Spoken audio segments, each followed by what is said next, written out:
Hello, family. Welcome back to my channel. We're always back to Africa for the Africans. And you can see I'm sitting in my home, my undeveloped home that's being developed. But that's not why I'm here today. I'm here to talk about the Matrix. First time I heard the word Matrix, it was from the movie with Keanu Reeves back in the day. And, since then, I've been hearing people talking about, oh, we could have been a Matrix, we could have been a Matrix, we could have been a Matrix. And I don't know, I just want to give my own spiel about the Matrix. Now, as far as the Matrix is concerned, there are themes that run through America, North America, when it comes to African Americans. Now, themes are topics or reoccurring ideas. Recur, the same thing over and over and over and over. It's almost like it's an endless situation. Anyway, so let me start out with some of these themes. Okay.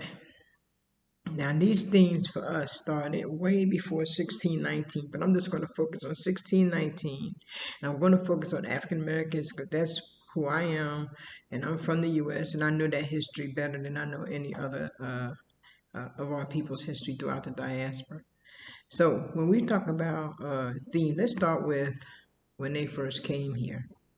When the Europeans first went to Africa on the good ship Mary and the good ship Jesus, all their ships was named after biblical characters when they came to kidnap the Africans. Okay, now let's look at some of these themes: lynching, beatings, dehumanization, discrimination, segregation, injustices. Step out of line. Can't do that because we got to know our place. Incarceration, interracial marriages, and we still hear black men or women was the first to accomplish a major task like Jackie Robinson did in 1947. We always the first, the first, the first. Actually, we're not the first because we built the country. We built that country, so we're not the first to do anything, as far as I'm concerned. So anyway, all right. So other themes: living in the ghettos, the right to vote. Now, the colonizers gave us that right to vote in the 15th Amendment of 1870. And then Johnson signed it again in 1965. But you're still fighting for the right to vote? Well, why don't you look up what it takes to vote in America? Okay? What it takes to be a voter, you just have to be an American citizen. So why are you fighting to vote when it's already established in the U.S. Constitution? And the definition is you have to be a citizen to vote. Well, then ask yourself, are you a citizen of the United States? And you're going to say, yeah, because you vote. Right? Well, we live in a lot of illusions. Illusions is the way we want things to be instead of the way things are. Okay. Now, I'm just going to say this briefly. I'm not going to get into it real deep, but I do have two receipts to prove that African Americans are not citizens in the United States. The first receipt is all you have to do, go on YouTube, go back to Katrina 2005, when our people was in that awful water situation for 5 days. And when the media came out, the white media came out, what's the first thing they say? Look at all the refugees in the water. And it took Al Sharpton to come out and say, stop calling them the refugees. But honestly, we don't take note of things like that because when we see Al Sharpton come to the rescue, we figure, oh, everything is okay. Well, everything is not okay. Okay. Now, my second receipt of us not being citizens, I taught a course called Educational Psychology. Okay. And in that book, buy the book. So that's where you're gonna read the truth. They wrote it. I didn't write it. Europeans wrote the book. I didn't write the book. But in that book, it says that African Americans are refugees who do not have the same privileges as white Americans, et cetera, et cetera. It's in the book. That's what we teach on the college level. But yet you're still fighting for the right to vote. So ask yourself, why? Why? When it was already established in 1870 in the U.S. Constitution. And then Johnson came along in 1965 and established the Voting Rights Act again. Okay.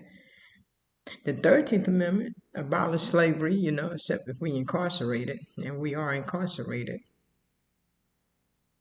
And the 14th Amendment gave us legal rights, such as, let's go to Title 7, okay, Civil Rights Act 1964, okay. What they gave us there was equal opportunity employer or equal opportunity commission, okay, because we was under Jim Crow, who enforced segregation. We were segregated. We live in our own lives. But when that integration came about, well, the white folks still didn't want us to be part of their circle and their environment. It was a fight for the so-called immigration, and so with that being said, that excuse me, with that being said, the Civil Rights Title 7 of the Equal Opportunity Commission. I'm sorry, Equal Opportunity Commission or Equal Opportunity Employee, and that is hung in every single business in America. Doesn't matter what kind of work you do, whether it's McDonald's or you work on a federal level or you work, it doesn't matter. That sign is posted because when integration started, okay, Jim Crow was still in force. Okay, and they didn't want us to work in the same workplaces that they did. Jim Crow enforced segregation, but integration took a long time. And guess what? It's still going on trying to integrate. But the point of it is, so when people say, "Oh, I got this job because, let's say, for instance, I got a college degree," no, you didn't. You didn't get that job because you got a college degree. You got that job because of equal rights, the Equal Opportunity Commission that was signed. Okay, these are again recurring themes that we go over and over and over. Now, when I talked about incarceration, please, if you haven't already, check out author, writer, civil rights attorney Michelle Alexander. She wrote the book, I think it was 2013, The New Jim Crow. The New Jim Crow. You can also see her talk about it on YouTube because things have not changed since the original Jim Crow, especially when it comes to our people being incarcerated in the jails. Okay. And then, of course, we still have that mob action going on and terroristic activities by groups such as the Ku Klux Klan and the Nazis and things like that. So I'm going to stop right here. Let me make a reference to another book. See, most of the truth lies in the books, and they count on us not reading. But the truths are in the book. So here's another book I'm gonna reference. It's an excellent book, y'all. It's called The Black History of the White House. It is so deep. And the young man who wrote it, he went back from slavery when the White House, before the White House was built, and then after the White House was built. And he talked about all the slave markets in there. He talked about all the black folks like, uh, oh, I can't think of his name. Gillespie. He used to, to do that Trump. He talked about all the black people who served in the White House and why. It's a great book, a great book. And also in that book, so he went from post White House to, pre White House to post White House before it was built, all the way up to Obama election night when he became president. Now, getting back to these terroristic groups I'm talking about, on that eve of 2008, when Obama got elected, did the mainstream news or anybody tell you that 208 black people was attacked by hate groups because Obama got put into office?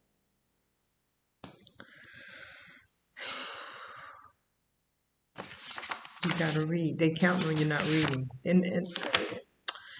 But I'm not even going to get into that. Now, another theme, of course, is violent crimes. White people against our people almost always went unpunished. Always went unpunished. Do they go unpunished? They surely do. When Mr. Floyd died, a lot came out about the police contracts in the United States. So when you sign up to be a police officer and sign a contract, you are literally uh, excused, and I'm gonna use that word because I forgot the word they use. Then you are literally excused from killing people. That's why they never get locked up. Now, between 1910 and 1930, 1 million of our people headed north, right? Since northern whites felt superior to African Americans, and they didn't want them in their neighborhoods. They didn't want them in their neighborhoods. People think because black folks went north during that time that they had it good. No, they didn't. No, they didn't. They didn't want them in their neighborhood. They didn't want their our children to attend their schools. African Americans. Now we talking about 1910, 1930. So African Americans, they live in the worst sections of the northern cities, and these rundown high crime areas became known as ghettos. Are we still in the ghettos today? You better believe it. Are they worse than 1910 to 1930? Yes, they are. Yes, they are. Okay. Let me just go back and talk about briefly this incarceration issue, mass incarceration. This is another theme, and the theme is that the police started during slavery in the middle of the 1800s. It was called the Slave Patrol. Remember? Remember? So this is what you need to understand before I go on here, and I hope I don't repeat myself on this again. All these major institutions that you're talking about, that you know of, whether it's the police, schools, universities like Harvard, where these fraternities and sororities, they all started there. They all started during slavery. This is what built up the country, these institutions that we know today. You see? We had mass incarceration back then. Nothing's changed. And if you read Michelle Alexander's book, The New Jim Crow, I mean, it's heavy. It's heavy. We constantly live the same things over and over and over. And what are we? Are we fighting? What are we? What? I don't understand how we fight because we haven't solved any of these problems since slavery. To think that racism is going to be eradicated in the United States of America, you're under an illusion, which means you live in like you want things to be instead of living in reality as the way things really are. You're not going to take racism out of America. It's built in. It's built in the walls of the institution.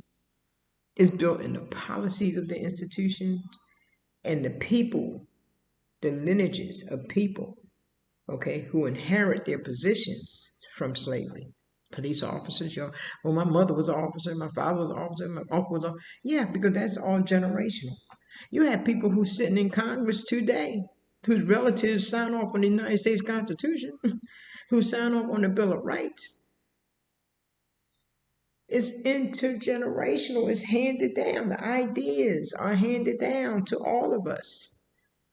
Just so happened, we are the group of people who went through a Holocaust like no other in the world.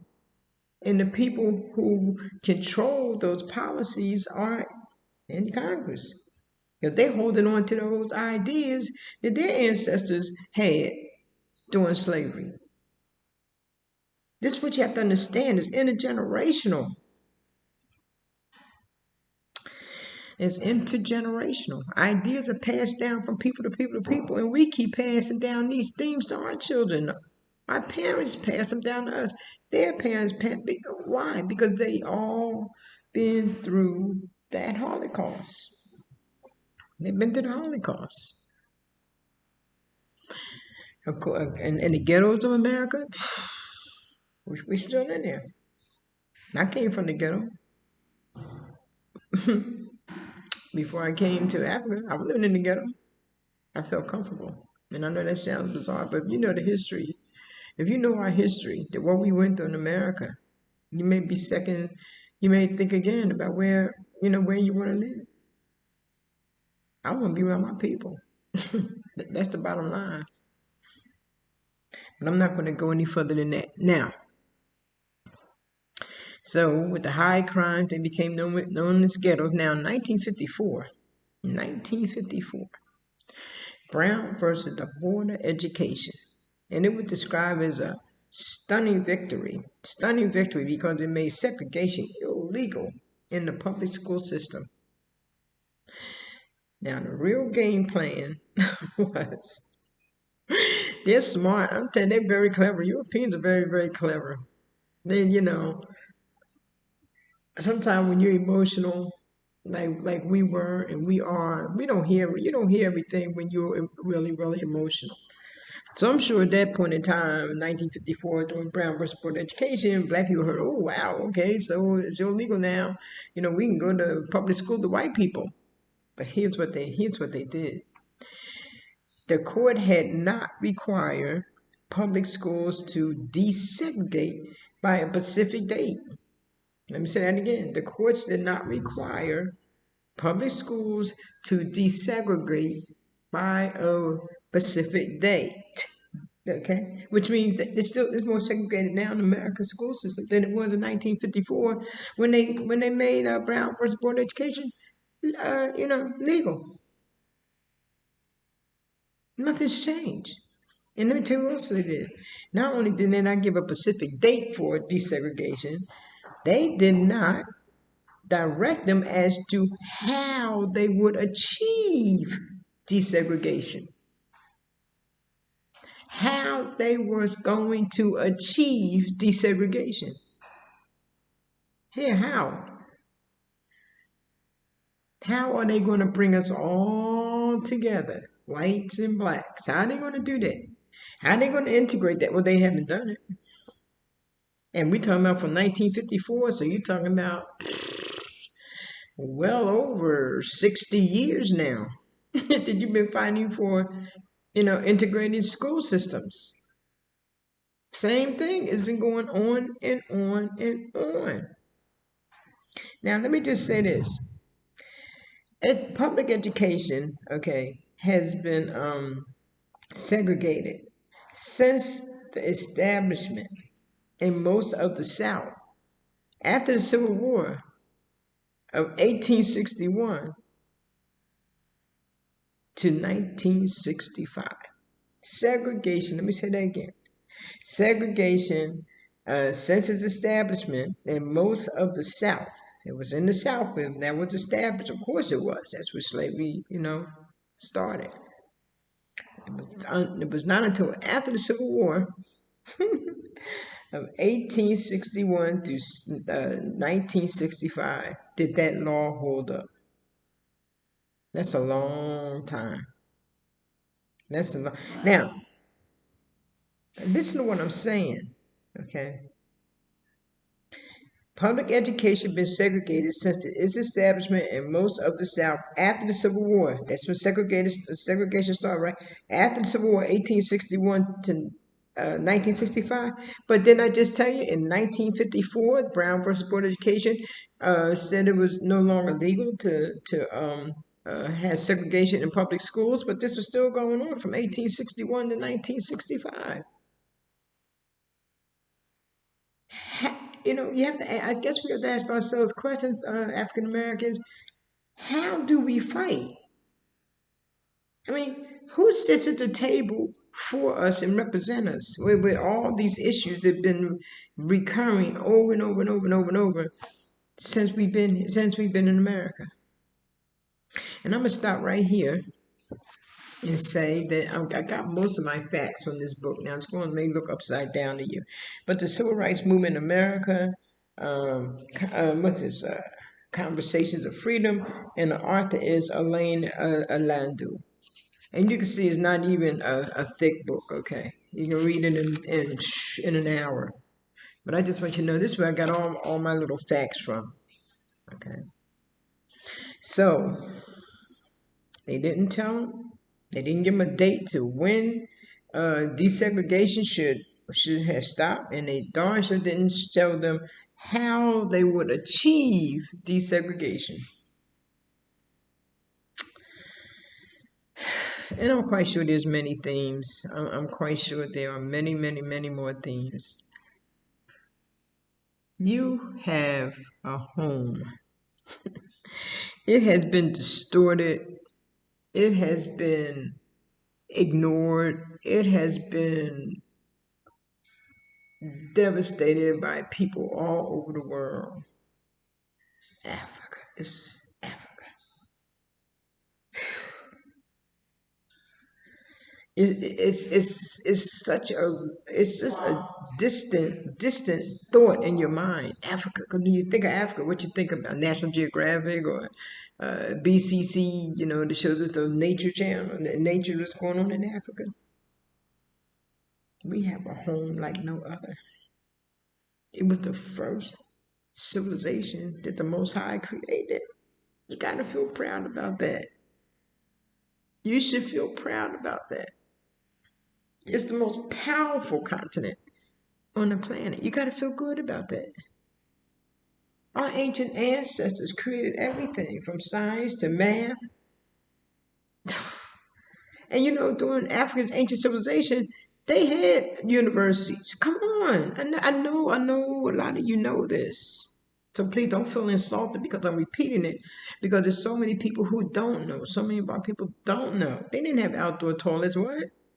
They had the finest of everything, and they built from their creativity and from their human labor. We got to be proud of this.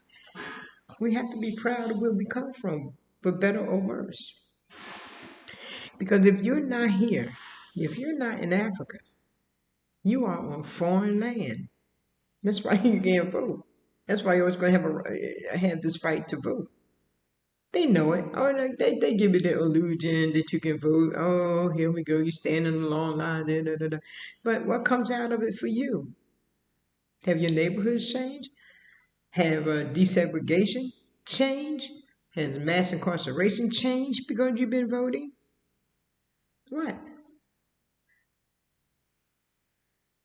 We have to ask ourselves these questions. What the heck are we doing? You have a home like no other people on the planet. And, everybody's here. And it's an unprecedented influx of African Americans from America, from the UK to Australia to Germany, who are coming home. It is unprecedented and it is historical. It is historical, people. You must check this out. And I said this before, but I'm really going to try to put some YouTubers on the screen for you to look at on YouTube because there's so many Africans here, and us coming in from diaspora who's on YouTube and telling you, look, this is your home. They took it from us, but they can never really take it from us. They can't take Africa from us. We were the first one here, and we're gonna be the first one to leave.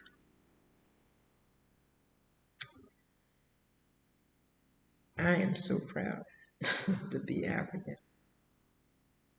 I'm so proud that I listened to my ancestors and I listened to other people on my journey throughout the years. But I never thought I'd be here. I know I would be in Africa. So it's a wonderful, wonderful feeling. It's just a wonderful feeling to be home, y'all. It's almost indescribable.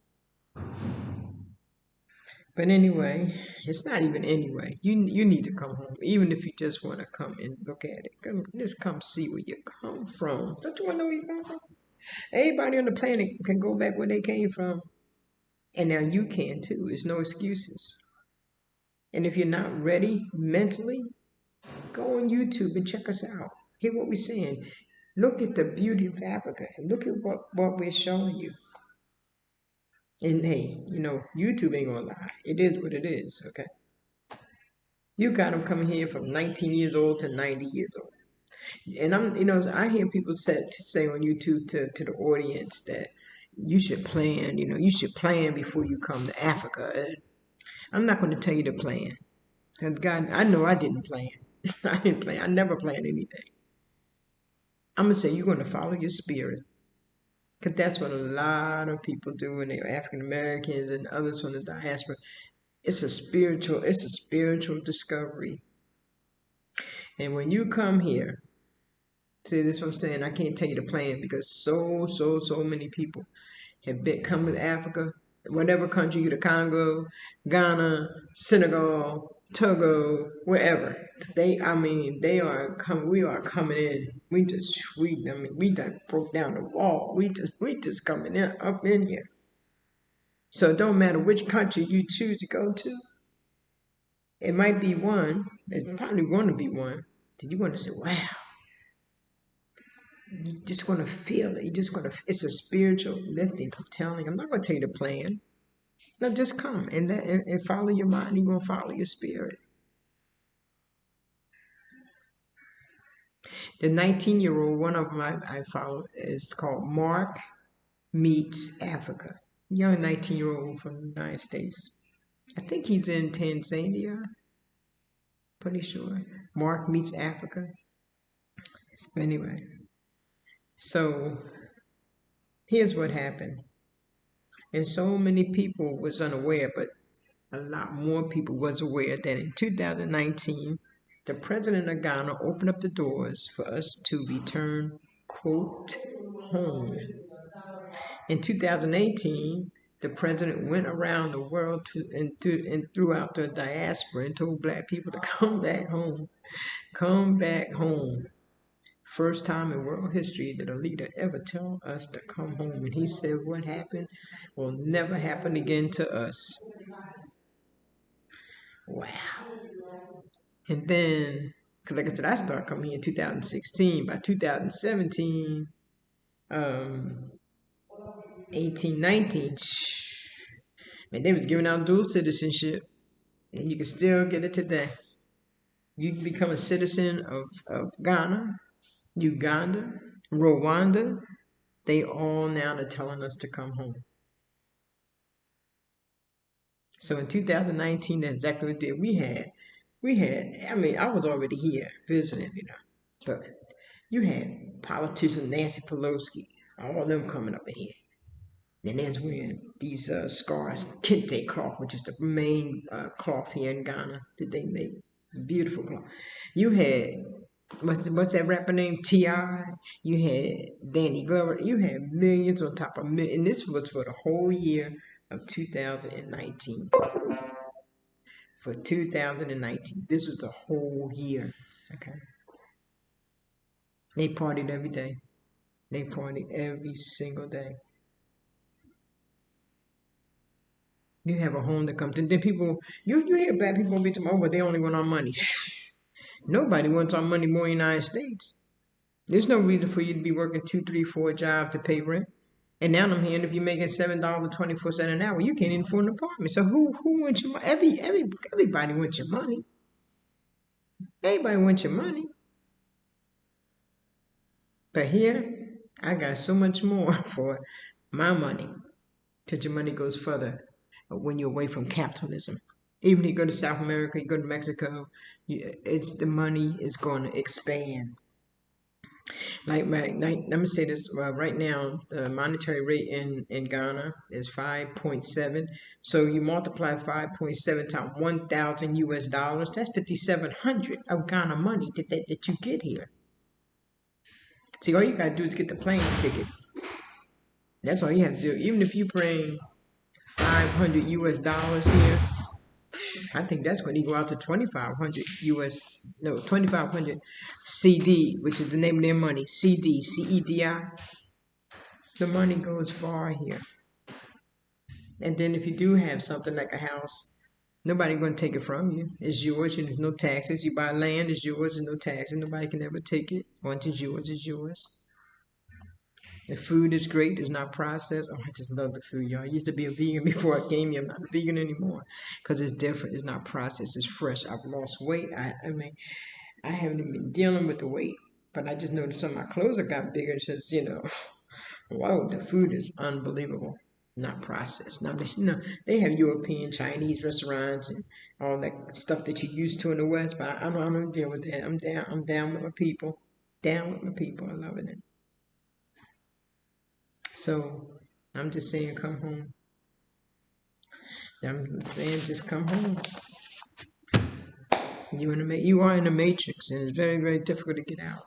Some people can get out when they're 19. Some people get out when they in their 30s, 50s, 60s, 70s. It doesn't matter. Whenever that click, you coming out of there. Whenever you find your way out, that's why my channel is Roadways Back to Africa for the Africans. Because it starts in your mind. It takes courage, understanding, knowing who you are, knowing what's going on around you. Because what we're doing, we passing that same matrix down to our children, and they're going to do it to their children. But there's a way out. It's an unprecedented influx of Africans from around the world coming home, and Africa is welcoming us. And I don't even, I'm a nature person, so I'm so happy to be in Africa with all the animals and everything that you see on TV. I don't have to look at TV anymore because I'm here. And I want y'all to come home. But Marcus Garvey said Africa's not for every African, but it should be. It truly should be. You're never going to find peace on foreign land. You're not going to be able to have what you can have here in Africa. This is a beautiful, beautiful place. And if you don't want to take my word, just go on YouTube, start looking up, just put the most 10 beautiful cities in Africa. You can start right there.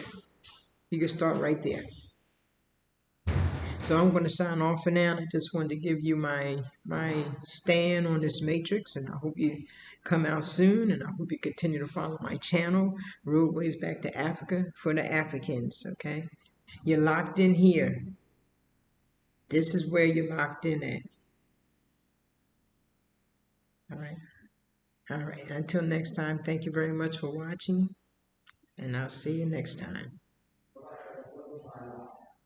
Let me just say this real quick before I go. Go on YouTube and look at Dr. Akbar, AKBAR, Imaginary Freedom, Part 1 and 2. Go on YouTube and look at Dr. Akbar's Imaginary Freedom, Part 1 and 2. All right. With that, I'll see you next time. Bye-bye.